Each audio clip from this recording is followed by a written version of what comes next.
Papasalamat po ako sa ating mahal na gobernador na malaking tulong po sa aming magsasaka. Dahil kasi po sa hirap po ng buhay namin, sa totoo lang po, murang-mura po yung palay ngayon. Kaya papasalamat po ako sa inyo, gobernador. Maraming salamat po.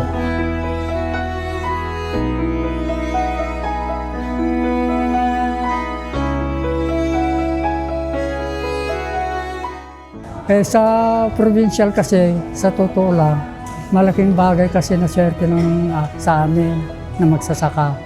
Kaya sana po, yung tulong po sa amin ng gobernador, sa aming magsasaka, tuloy-tuloy po sana. Para naman po kahit na paano makabawi po naman po kami sa gastos. Kaya ang gastos po namin sa bukid talaga sa tultulang masyadong mabigat. Hindi po kami nakakabawi sa talagang totoo. Yung pong bili ni gobernador sa amin kahit na paano, nakakaangat din po kami ng kaunti. Kahit na hindi kami makabawi sa gastos, hindi na lang po yung talagang masyadong malaking lugi.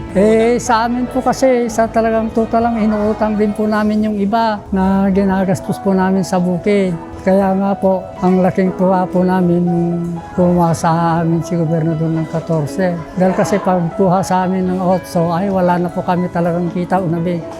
Kahit na pagkain na po wala na.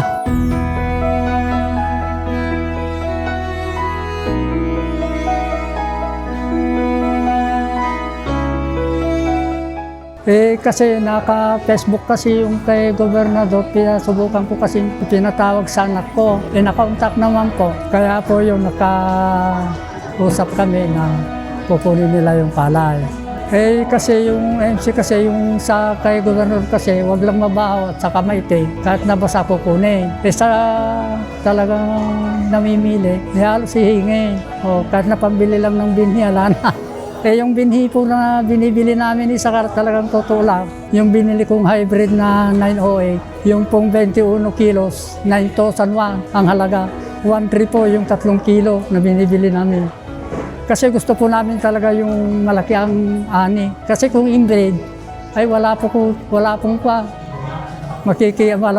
halaga. Kasi mga pamilya ko talagang nagpapasalamat din sa kanya ng buong buo.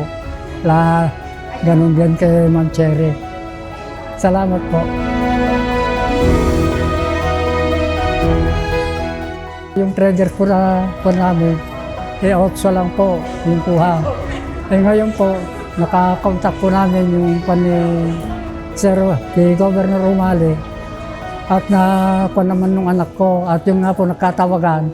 Nung pumunta po sa amin yung klase buyer niya, yung po nakasundo nga po na 14 yung palay. Kaya laking tuwa po ng pamilya po namin na nakuha po ng 14 yung palay namin.